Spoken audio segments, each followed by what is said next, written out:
time again for another Confessions from the Couch. Gail, I think you're up this time. Well, I am, but I'm actually going to toss it to Dan. Here's a Oh, question. Hmm? I know, a little unscripted. He's unprepared. He has no idea. He's got a little flutter in his heart right now because he's No, nervous. no, How much am I'm I going to good. ask him to I'm disclose? good. I'm good. Um, Dan, I get this question often enough, even still, which is, does telehealth therapy work as well as in-person therapy? Now, I don't want your answer to that exactly. I mean, I know your answer to that, and I'm sort of interested in it, but I'm actually more interested in what was your initial thought as we and the world pivoted from in-person to telehealth, and we did it hard. Yeah. Do you think I this w- was going to work initially?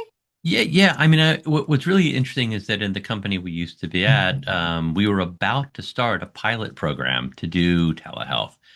And I was lined up for that pilot. It was supposed to start in late March of I 2020 know, irony of ironies, right? or 2021. It was supposed to start right at we ended up going from instead of like half a dozen of us trying this out to everyone all at once. But Hmm. I remember thinking, I bet we'll lose something in the translation of being there personally. And I bet we'll gain something in terms of accessibility and availability. And but I was like, I remember telling people, I bet like 20% of my practice will be telehealth and it'll stay that way. That's what I remember thinking. Um, and I don't think there was as much lost as I expected. That the gains from being able to, for my people who have desk jobs, switch over from one computer to the other, or flip to their phone, or the ability to pop out, hand the kid an iPad and go in the other room, or pop out to your car at a lunch break, so overrode the any losses that I have really loved it, and I've gotten phenomenal feedback from my clients. There's also data out there, and the data support it as well. And I can be a bit of a data wonk, but even forgetting the data for a second, anecdotally, I have had almost uniformly good experiences with telehealth and psychotherapy. What Yeah. as you have you had similar experiences, Gail?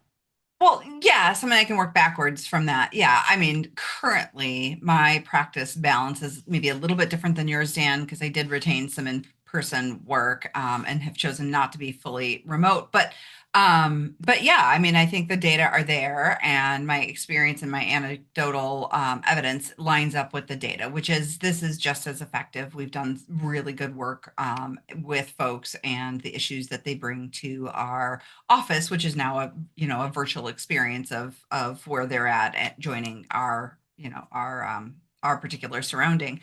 But I remember that time, I remember it's, getting kind of trained up and getting the competency because, there is special training to think about all of the logistics that go with providing telehealth. And I remember getting about 90% trained. And then I learned of the workflow that that organization wanted to roll out. And that was the thing that got me, which is why I'm asking the question today.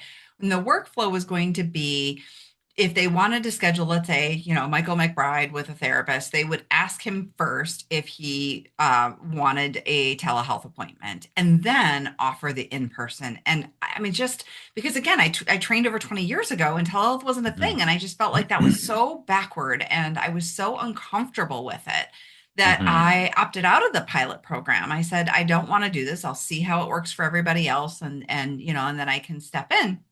And I was perfectly happy to do that until the writing was on the wall. And because I was 90% trained, I just Hmm. said, send me the headset. We need to get going. We don't have an option. We aren't doing Right. in-person therapy. And in fact, you and I were totally remote for 51 weeks Hmm. while we navigated that really challenging time. So yeah, I was really pleased very quickly to see good results from the therapy process and being able to build rapport and really really lean into what we do in a very different way. There is some loss here, and this is why I've chosen to retain it, which is you and I both have done a bit sometimes of carrot top work where, there's a little bit of performative, Oh yeah, yeah. kind of silly intervention that gives us an opportunity to really highlight something. Hmm. And that is a little lost when you Yeah. try to describe it rather than No give prop. someone Yeah, the no props.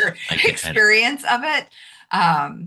But yeah, so I mean, I think on the whole, this is a very, very robust way to provide this service. yeah. And I definitely also remember that transition there, and I remember reading about how people weren't sure how it was going to work, but like you're just this was it, like this was the option. And one of the things I know that I think really struck me that hadn't occurred to think about was how it allowed a lot of people to get services in rural areas that simply didn't have access previously.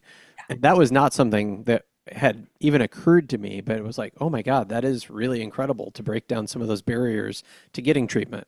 So, um, yeah, thank you both for your candid thoughts as always.